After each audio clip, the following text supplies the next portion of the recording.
നമ്മളിപ്പോൾ കുറച്ച് നാളായിട്ട് സോഷ്യൽ മീഡിയ നോക്കിക്കഴിഞ്ഞാൽ ബിഗ് ബോസിലുണ്ടെങ്കിൽ ആരൊക്കെയാണ് പങ്കെടുക്കാൻ പോകുന്നതെന്നുള്ള രീതിയിലുള്ള ചർച്ചയാണ് ഇപ്പോൾ ഭയങ്കരമായിട്ട് പോയിക്കൊണ്ടേയിരിക്കുന്നത്. അതിലുണ്ടെങ്കിൽ കിച്ചുവിൻ്റെ പേര് ഇടയ്ക്കിടയ്ക്ക് വരാറുണ്ടായിരുന്നു, പക്ഷേ അത് കൺഫേമോ കാര്യങ്ങളൊന്നും ആയിട്ടില്ല.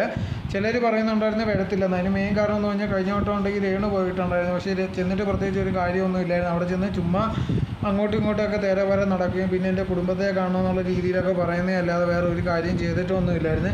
സോ അതുകൊണ്ട് തന്നെ ഈ വട്ടം കിച്ചു അങ്ങനെ അതുകൊണ്ടൊന്നും പോത്തില്ല എന്നുള്ള രീതിയിലൊക്കെ പറയുന്നുണ്ടായിരുന്നു. പക്ഷേ ഇപ്പോൾ നോക്കിക്കഴിഞ്ഞാലുണ്ടെങ്കിൽ ബിഷപ്പിൻ്റെ ഒരു വീഡിയോ ആണ് ഭയങ്കര വൈറലായിട്ട് പോയിക്കൊണ്ടേയിരിക്കുന്നത്. ബിഷപ്പ് ഉണ്ടെങ്കിൽ പറയുന്നുണ്ടായിരുന്നു കിച്ചുവിനെ ഉണ്ടെങ്കിൽ ബിഗ് ബോസിൽ നിന്ന് വിളിച്ചിട്ടുണ്ടായിരുന്നു, ഫൈനലിലെല്ലാം സെലക്ട് ആയിട്ടുണ്ട്, അങ്ങോട്ട് പോകാനുള്ള റെഡി ആയിക്കൊണ്ടിരിക്കുക എന്നുള്ള രീതിയിലൊക്കെയായിരുന്നു കാര്യങ്ങൾ പറഞ്ഞുകൊണ്ടിരുന്നത്.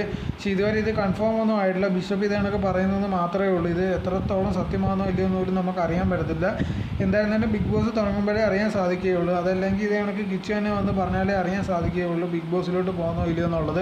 പക്ഷേ അത് സാധ്യതയില്ല. ഇപ്പോൾ ബിഗ് ബോസിലേക്ക് കിച്ചു പോകുന്നെങ്കിൽ തീർച്ചയായിട്ടും പറയത്തില്ല. കാരണം എന്ന് പറഞ്ഞാൽ അതൊരു സസ്പെൻസ് ആയിട്ടായിരിക്കും വെക്കുന്നത്. നമുക്ക് ആൾക്കാർക്ക് അറിയാതിരിക്കാൻ വേണ്ടി അന്ന് അവിടെ സ്റ്റേജ് വരുമ്പോഴായിരിക്കും നമുക്ക് തന്നെ അറിയാൻ സാധിക്കുന്നത്. എന്തായിരുന്നാലും ചിലപ്പോൾ പോകാനും പോകാതിരിക്കാനുമുള്ള സാധ്യതയാണ് വളരെയധികം കൂടുതൽ.